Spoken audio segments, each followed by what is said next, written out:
There's wires running everywhere around here. Oh, you wanted me to talk for the sound? No, you just said that there was usually some banter. Well, I thought we were starting over like the whole thing. No, the sound didn't change just because I started. No, I thought we were starting over the whole thing. Like, hi, guys.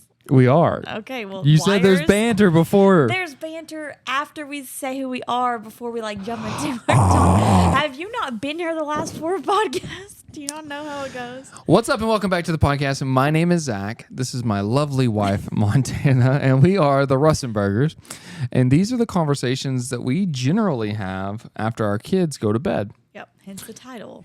Title. The kids are in bed. Yes, and we had all this podcast equipment laying around, and so we decided we're going to use it. We're going to start recording. Yes, and hopefully you find them as interesting as we find them. We find them interesting, so we're going to keep making them and putting them out either way. Yeah. Sometimes the conversations are out of delirium, but... This is true, because we do have full-time jobs. And full-time kids. And full-time kids, and ministry positions. And ministry and marriage. And yeah, so we got a lot going on. So it's 9:30 and we're tired. Almost 9:30. So I saw a meme the other day. Or a post. I don't know if it was a meme. And what do you mean? Okay. And it said that it's incredible that no one talks about the fact that Jesus had 12 friends in his 30s. Oh, I've seen that meme. It's always so funny because if you talk, because you're 30, about to be 31 tomorrow, Friday. In 2 days, about to be 31 in 2 days, and I'm still 29. So I don't know. But yes, it's always been interesting to have friends, especially the older you get, because we're both about to be in our 30s. You made it before I did, but wow, thanks, Mom. And I still don't think that we've got the whole friend thing figured out. And I think also finding friends who are Christians is a lot harder than I feel like it is for the world to just find friends. So I do want to say this. I don't think that it's necessary for all your friends to be Christian. True. As a believer. In fact, I think that if all of your friends are Christian, you're missing a piece of your life. Now, do I think that your closest confidants and the people who you listen to that pour into your life, should they not be Christian? I don't know. It depends on what you're talking about. If it's something that deals with my family, I probably want the Christian friend. Yeah. I mean, I would say the people that you should have your confidence in, like if you were having, a question about your marriage, I wouldn't go to someone who doesn't believe in a biblical marriage because their advice is going to be based off of whatever the world says about marriage at that point. But if I want business advice and I want to, you can go to your friend who owns a business. I'm going to go talk to the one who I think is the smartest. I think having especially a good balance of both, but I think just making friends in general is tough. Is a little bit tough. I don't know. We had different high school experiences. You had a lot of friends, I feel like, in high school, and I was on teams. I was on a lot of teams. Yeah. But I feel like you're also just the personality people just gravitate towards you, which is absolutely hilarious because in my brain, I'm a curmudgeon. A what? A curmudgeon. What's a curmudgeon? Like someone who's just not generally pleasant. Like a hermit?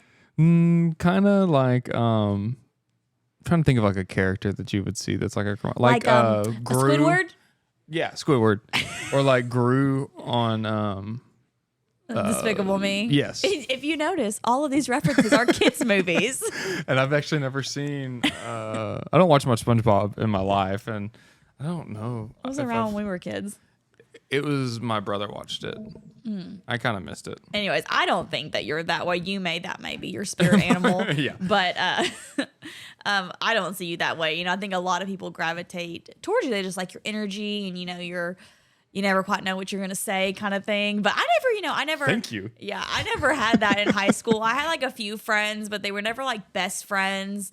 And I don't know, friendship has always been kind of hard for me because I never quite knew what they wanted from me. Like, do they want me to call them all the time? Do they not want me to call them all the time? Yeah, you were that way about a lot of things. So you overthink things a lot. I used to be that way and really, really cared about like how people perceived my responses to stuff. As I've gotten older, I've realized that people don't think that deeply about most things. And like, if I just text them back or something, be like, did you need something? Like, they don't get mad at that. They just are like, oh, he was thinking about me. It's like, I think it's also different for women. Yeah, maybe. Maybe. But then, we go to college and you were in a frat, and so you had friends. Again, I'm on another team with a lot of people. so you paid to have a lot of friends around you. Yeah, that's the misnomer. But yeah, I actually went to college, and I guess blossomed or whatever. You had lots of friends in I college. guess I figured out the friendship thing. And then, we did a lot of worldly things. I was about to say, you kind of had a flyby statement earlier that it's easier for people who are secular. I'm going to use that word. I hate the word worldly. That's just stupid. We're all in the world. It's just, I don't like that. But secular in nature, and that it's easier for them to make friends. I think it is true because you don't have to classify like your actions. So like if I want to go to the bar, I'm just going to go to the bar. I don't care. Like it is not a moral blockage. Not me personally. I'm talking about if you're in that headspace. And so like I met so many people at a bar. Yeah. So many people. Like I have had friends that were like, we became friends. I would assume, most of the friends I made in college were either they lived next door, or like in the dorm room, or we met them at parties, or it's an easy, like alcohol is a social lubricant. It's an easy way to like kind of break down the walls. Again, not advocating for it. I'm just saying that yes, your statement before was true, that it is easier, I think, for people. And I don't know which order these are going to come out in, but we have an episode where we talked about kind of purpose a little bit, and like. It started off talking about tradition, but it morphed into this kind of conversation about purpose and what's important in your life. And I think if you're purposeless, then you're not as narrow in your development of friendships. So like if you're just, I go to work, I go home, I go hang out, I go do these things, like I just do whatever I want, then it's easier to make friends because it's like you just have friends in the things that you do. You have work friends, you have home friends, you have bar friends, you have hobby friends, or whatever it is. But as you become purpose-filled, that funnel of people begins to narrow. And it begins to narrow into the people that you're on purpose with a lot of times. Mm-hmm. Whether that's you're starting a business, you're going to spend 99% of the time with your business partners. Yeah. If you're in ministry, you're going to spend 99% of your time around the people you do ministry with. And you lose the volume of friends. Yeah. And you get really close. We'll call it friendship. Yeah. But you get very close with people who are doing... It's your community. It becomes a community, yes. I would say that you're not always the closest of friends with the people that you're doing these things with, and there's going to be struggle and strife. And well, yeah, I think that, what you said about being purposeful, when you wake up every day and you have a purpose, it does affect everything that you do. Your decisions are made through that lens of the purpose. Yeah, is this going to benefit me? My relationship with God, is it going to benefit my family, my spouse? Like, are my kids going to watch this? Like, is someone who's doesn't know God going to see me do this? So I was like, you have a lot of awareness that I don't feel like I had when I was just in college. Like, you just wake up and we just did whatever Montana wanted to do, and usually led down difficult, hard pass when that was the only funnel that I did is what does Montana want to do today, kind of thing, and not really think about anybody else. Class and booze. Whatever. Title of the episode. No. But then I feel like, there was, we struggled for a little bit after we came out of that college and we were first married, and I think we're on the beginning stages of finding our purpose in life with God, and we had to realize that at that time, not now. We're well focused on our purpose. At that time, the first couple of years of our marriage, we actually had to separate from that friend group that we had, and we actually had to be alone for a lot of time. It's not like I just noticed a distinct difference of because you had no funnel, and then you're like, oh, I want to live a purposeful life. You're like, oh my gosh, no one fits in the funnel now. Like I can't cram my They're too wild. I can't cram my bar buddies into this funnel anymore. Yeah. And so you had to disconnect. But there was also not really anybody waiting in the wings to I can fit in your funnel. And well, I think that I don't think I know because I've lived this, that people generally are just busy. So whenever you're all just kind of partying, you're all kind of in this space, you're not busy. Because if you're busy, we had so much free time in college. If you're not busy, you're not doing those things. Yeah. Because if you're busy, you've got stuff to do, and you can't do that when you're drunk. But whenever you have this aimless wandering, you have time for relationships that are just kind of worthless, or just kind of here and there. But as your time fills, as you grow as a person, as you mature in your relationship with God, you mature in your relationship with your spouse or with your kids or whatever, that time constraint gets tighter and tighter and tighter. As you go on mission, your time constraints get tighter and tighter and tighter. If you have a job, like you're starting to build pressure around the time you have to spend time with people. So it becomes precious. And so you become very, not just that you don't want to be in this segment of people anymore because they're living a life in sin that you are trying to move away from. But you also aren't really interested in making new friends because you don't want to waste that little bit of time you have. Yeah. And I see it a lot for guys because men, for some reason, and it's probably just comfort, they refuse to separate to build something new. They will stay stuck in these. That's hard to say. They will stay stuck in these relationships with friends that are just bad for them. It's a bad situation. They're doing things they shouldn't do. They get pulled into it, even though it's something that they're trying to ward off and to push off. And it happens because they're not confident enough in who they are to move from that friend group to a new one and live in that space in between that's lonely. Yeah. And it is lonely. And you will, if you're married, it's better because you have your spouse. Yeah. But it is a lonely space. And it is weird to make friends as an adult because you are fully formed. Like when you're a teenager in college, you don't have a clue anything about you really. You think you're starting to figure it out. And there are some people who mature really fast, but I've met very few 24-year-olds and I'm like, yep, got it figured out. Like, most of the time I'm like, you're really good at something, but you're really dumb at this. Yeah. And it's because you haven't matured in that other aspect of your life. And I was definitely that way. Yeah, and I think what you said about, that it is lonely, we all want to be loved, we all want to be accepted, and we all want to have people around us. Maybe that's why I feel like a curmudgeon, because I frankly don't care.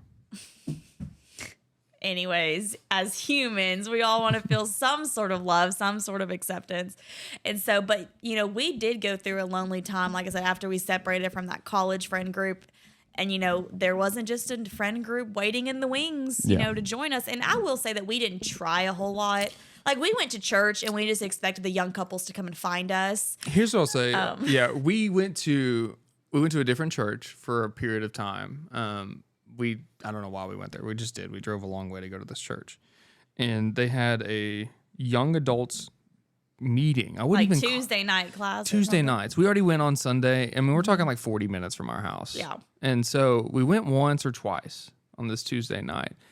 And, I think in our mind, maybe we were like, we're going to go to this group and we're going to just make friends. Yeah. And it's going to be great. We had the expectation it's going to be like college. Like, we're just going to go where everybody is and then we'll have friends. We're just going to start playing games and everybody's going to love us. And it didn't happen. I think I made a Facebook friend, if I remember right.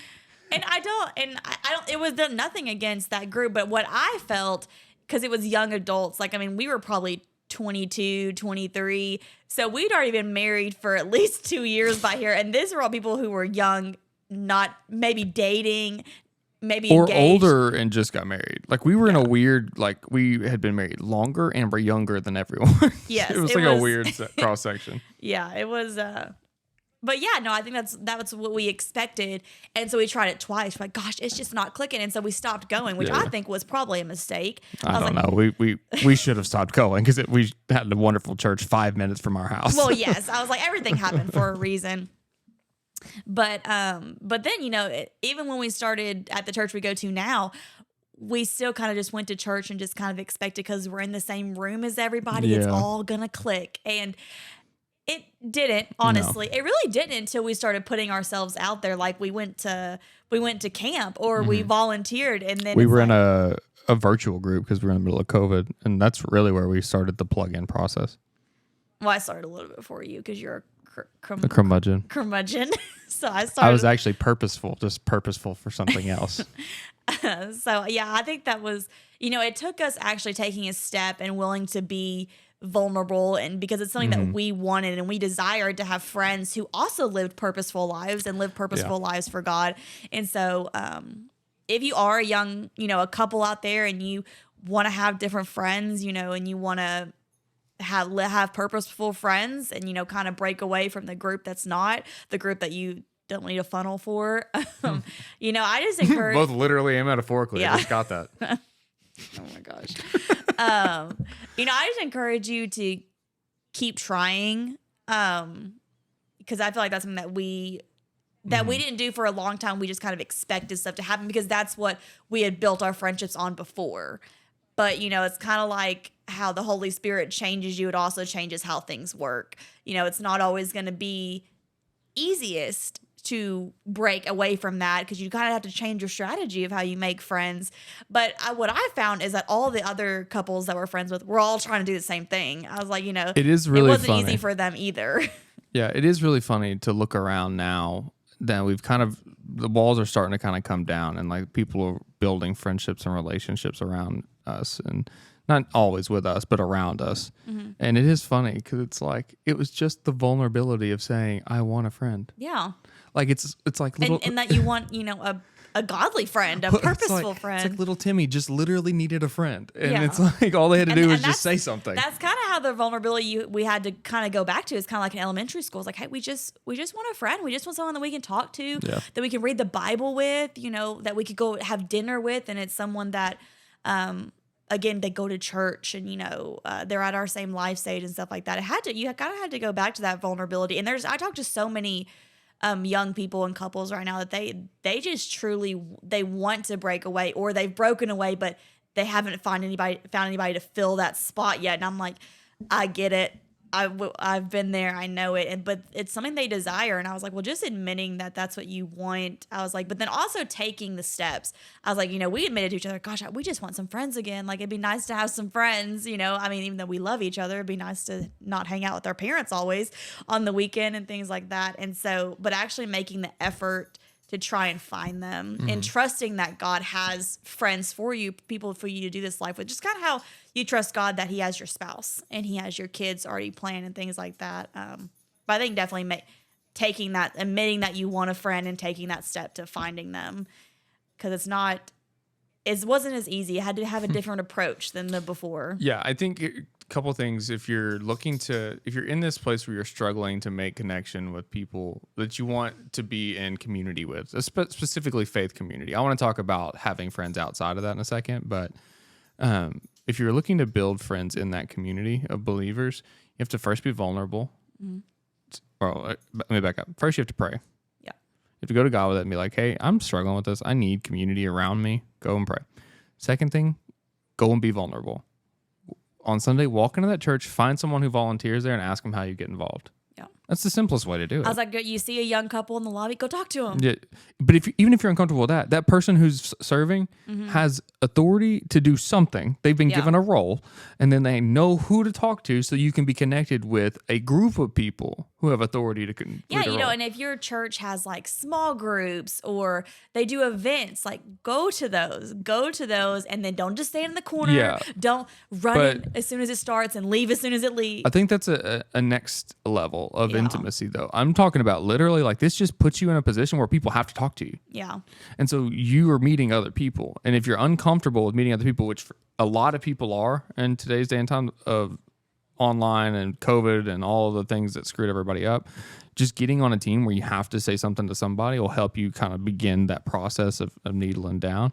But you have to take action.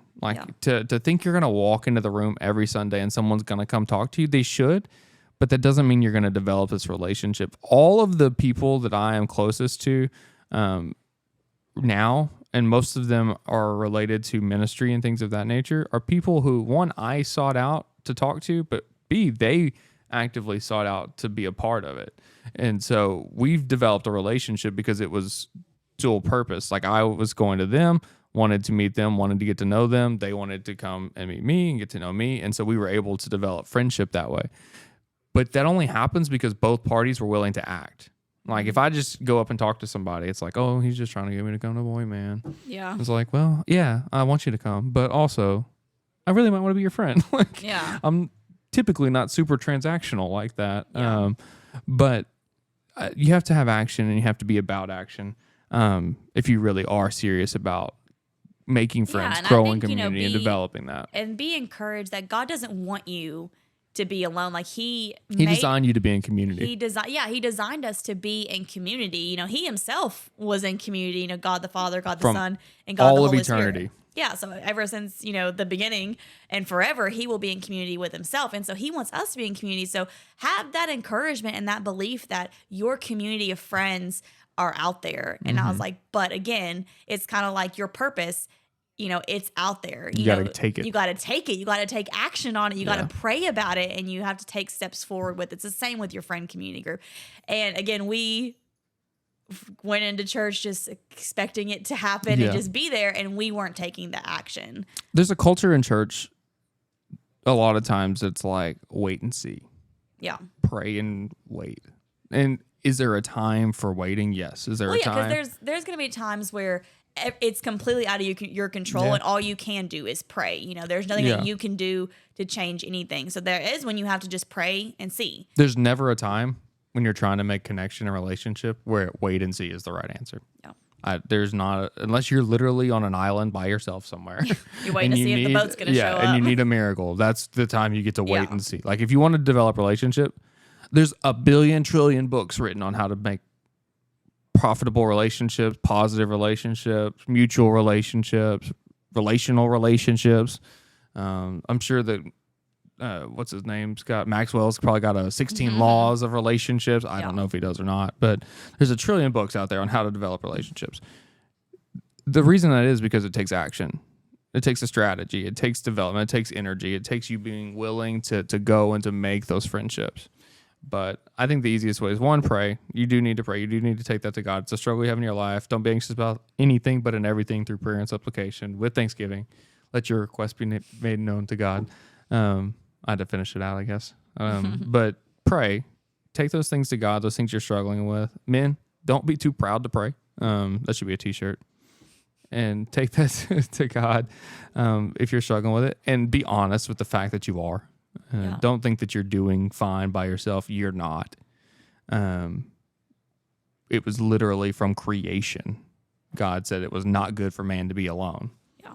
But I think it's also something to point out that, you know, if you are involved with that friend group who you don't put through a funnel, like a purpose-filled funnel that we've kind of been using that image, it's okay to break away from them without knowing who's going to take their spot right away. Yeah, that's like true, if it is something that, I hunt with these friends and they're not actually living the best life, and every time I hunt with them, it's not in the best circumstances, it's okay to just admit to yourself, I shouldn't be doing this anymore. I am going to lose A, B, and C friends, but I want to live a purposeful life, and they just don't fit in this funnel that I want and that I feel like God wants for me. It's okay to break away from that group, not necessarily knowing if that group's going to get replaced right away or who's going to replace it, and things like that. Because like I said, that's what we had to do. We came down and we just can't have these friends right now anymore. It's like a smoker who has to quit coffee too, because every time they have a cup of coffee, they want a cigarette. Yeah. It's like anytime you have that friend group that you know when you go around them, you're going to do something that you're not supposed to do or you don't want to do, you can't go around them. Like you have to give up the second habit too. Yeah, like we were like, hey, we're not going to party anymore. We're not going to get drunk anymore. But so we couldn't keep hanging out with the drunk party people. Let me go to the bar with my friends. Yeah, like, that's not going to work. It was not going to happen. I was like, because what is the phrase we always tell a song? Like you are the average of your 5 best friends. Yeah, you are the average of your 5 best friends. So if your 5 best, we didn't make that up, by the way. Okay, well, I didn't say that you did. I said what quote for those do we out there use? watching. I didn't make that up. Yeah, and so the 5 close people in your life is probably who you're gonna look like too. Is kind of what that quote means. Yeah, and I think there's some validity to it. I do want to talk about having friends who are not believers. We only have a few minutes before this runs out. Okay. But I am a firm believer that if you have no friends who are unbelievers, then you're selling yourself short. Here's the caveat to this. If you are not confident in your faith, your beliefs, the truth of God's word, and what that standard looks like in your life, you have work to do before you can execute on this part of this conversation. So you need to be in your word. You need to be in a community of faith-filled people. You need to be developing your relationship with God, developing the discipline that comes along with being a follower of Jesus. You need to do that thing first. However, I think that you have to be, if you live in the silo of only faith-filled people, you have no clue what you're working for. This is probably a bigger charge for people who are in ministry and over ministries than it is for people who are just living their daily life. But if I need a business question, I'm going to the person who's the best at that thing. I don't really care their faith. If I have a fitness question, I don't have a checkbox next to their name like Christian ? No. If they are good at that thing, I'm going to go ask them. Yeah, it's kind of like we talked about in the beginning. You want your closest, connections, the ones that you your personal decision makers. You go to about life to have the same beliefs that you do. But some people aren't going to fit in the funnels. That doesn't mean that they can't be in your life. It's kind of, but also what Zach said, if you, like I said, when we were breaking away from that friend group, we were also trying to stop sinning and doing some things that they were still actively involved in. So we could not be a part of that group. I was like, but now I feel, confident in where we are and with our faith and our relationship with God, that's not an issue anymore. I was like, now are we still going to go and meet them at the bars and the parties? No. I was like, but are we going to go have dinner with them or invite them to our house? Yeah. I was like, I feel like that we're in a stronger place faith-wise now that we can do that. But yes, I do also agree with that. You should have lost people or people who don't exactly fit in that funnel that we're talking in your life. I was like, now again, set up boundaries. They're not the ones that are making marriage decisions for you. They're not the ones you're going to whenever you're going through a personal crisis. Yeah. But they are. That doesn't mean you can't have friends who don't believe the same things you believe. I mean, we live in a crowded world and a broken world, and there's a bunch of people out there who need community. Luke, a friend of ours, says, I don't know if he said it or his dad said it, somebody in his family said it, but he said that you may be the only gospel that someone reads. Yep. And so if you're never going to be that gospel to a lost person, then that person may never see it. They may never pick up a Bible. They may never go in a church. If your only community that you have around you is believers and is saved, who are you sharing the gospel with? That's our purpose. That's, as all Christians, is to love God and love others and to spread the gospel. I was like, if you never invite anybody that doesn't fill down that funnel in your life, who are you sharing the gospel with? You're not, that purpose is going to dwindle a little. It's not going to be as on fire if you not are able to share. I mean, how are you going to go tell somebody who's saved, like, oh, do you know what Jesus did for you? And they're like, yeah. It's also like saved. You don't understand how to have the conversations you need to have with people if you're constantly in, I see it sometimes when people are very dug into this corner of Christianity, of faith, and they're only around believers and they only talk about the Bible and they only think about the Bible and how it's better than something else or how it combats something else, but they don't understand the other thing.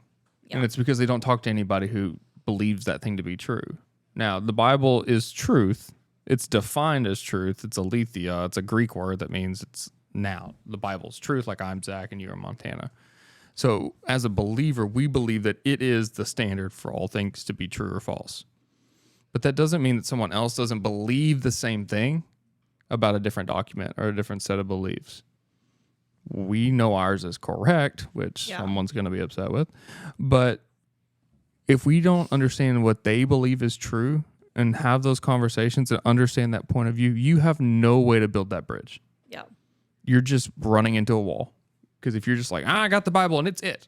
That person's not. If you don't believe the Bible's true, why would you listen to that person? Yeah. Why would that matter?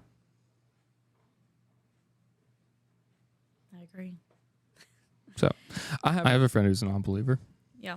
And I have multiple friends who are non-believers, but I have one in particular I spend a decent amount of time with. And I do cherish our conversations.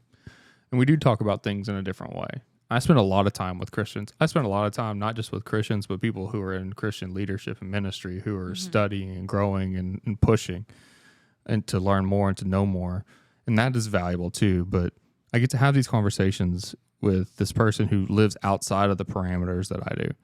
And he has different thoughts and beliefs and where things come from and why things are the way they are. And I cherish those conversations because I'm learning.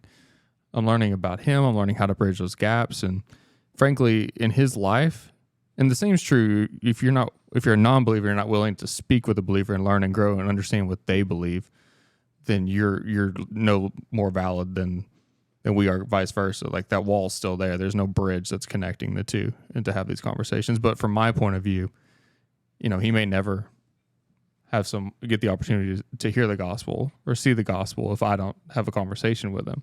Well, yeah, I think it's important, like you said, like listening to the other side. Yeah.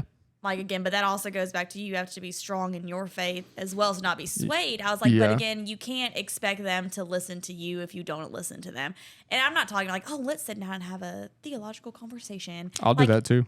I mean, yeah, I think that will come. I think that if God is a part of your everyday life, if you are, eager to grow closer, let the Holy Spirit work in you, those conversations are going to talk. There's not a day that goes by. Now, I do work in ministry, so I know it's a little bit different, but there's not a day that I go by that we don't talk about God, that I don't talk about God with my kids, with my family, like that, because he's a part of my life. It's just like if I go meet a new girlfriend, I'm going to talk about my husband. I'm going to talk about my kids. I'm going to talk about my job. Like if God is one of those core things, it's going to come out.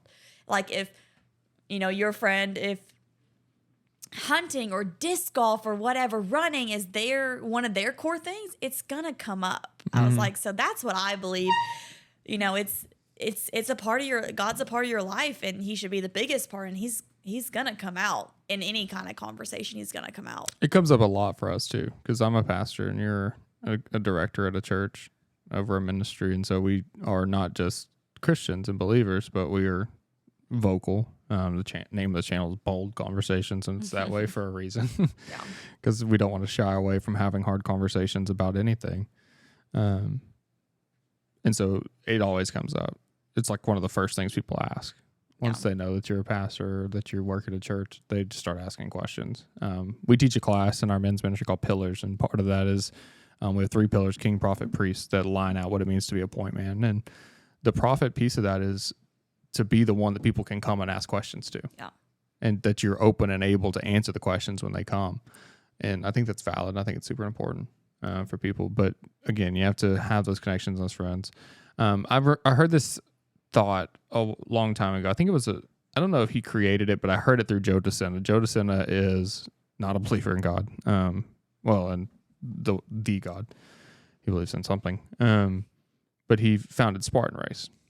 And he, in his books and his podcasts, were transformative in my life. I mean, they got me healthy. They got me active.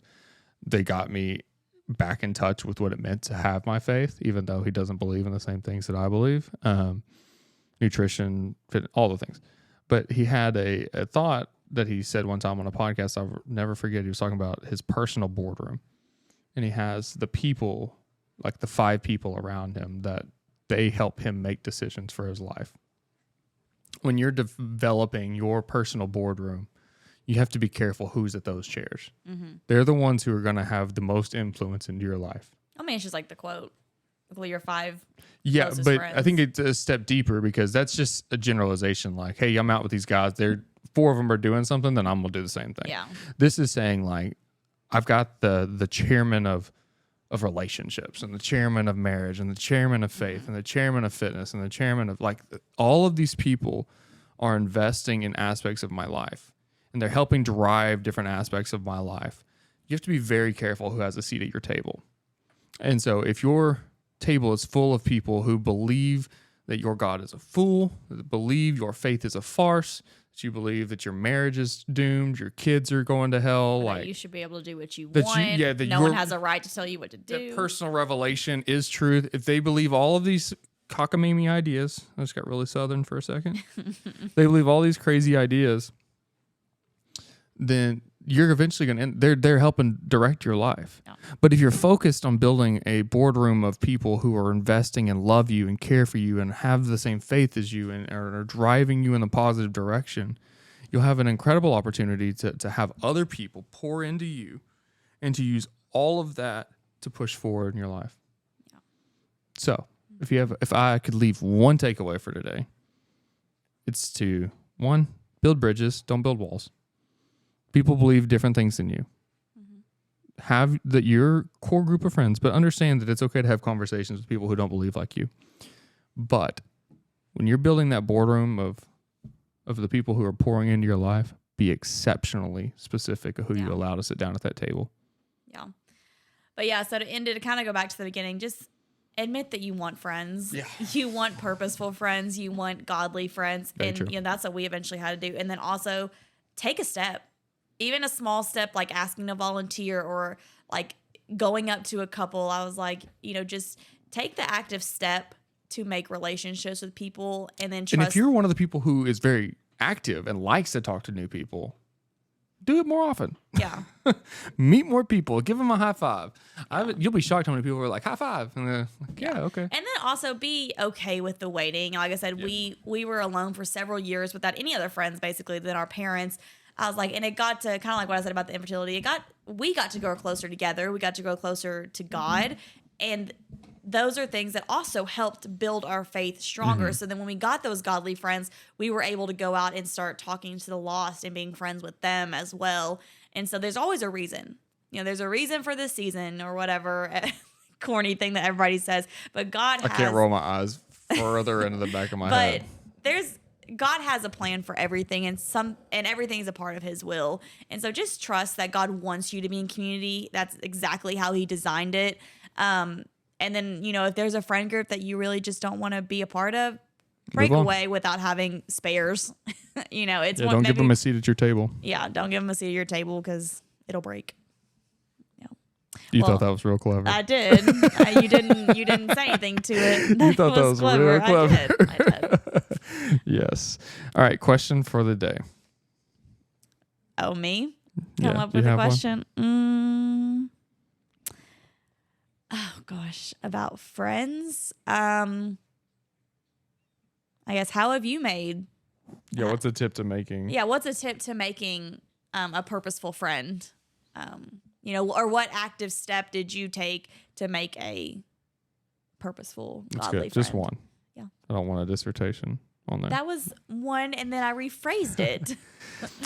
Make sure that you like and subscribe before you leave the channel today. We are the Russenbergers, like I said on the front end. The kids are still in bed. They are still in bed, thankfully, because I'm getting tired. tired. And we're about to be. But we are so thankful. We love getting to reach people, talk to people, invest in people's lives. And while we get to do it on a daily basis, this is a way that we get to broaden that opportunity to speak life into people, and we don't take it for granted, and we thoroughly enjoy you listening to the podcast. So make sure you like and subscribe, and we'll see you next time. Good night. Good night.